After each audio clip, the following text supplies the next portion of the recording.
มรรคมีองค์8ทางสายเอกสู่พระนิพพานอายะเมวาติอวทารณวจนังอัญญัสสะนิพพานะขามิมัคคัสสะอัตถิภาวะปฏิเสธนัตถังอายะเมวาติ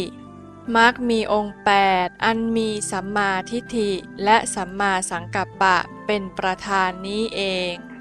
อวทารณวจนังพระองค์ทรงประกาศไว้อย่างอาจหาญอัญญัสสะ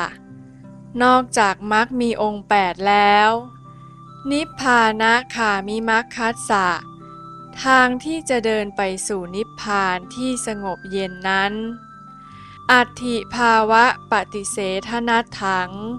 ที่ว่ามีทางอื่นอยู่อีกนั้นเป็นคำที่ทรงปฏิเสธไว้แล้วหมายความว่าทางที่จะเดินไปสู่พระนิพพานนั้น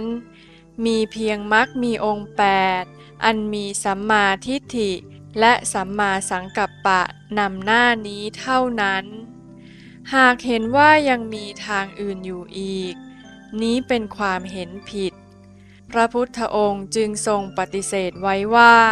ไม่มีทางอื่นอีกนอกจากมรรคมีองค์8ประการนี้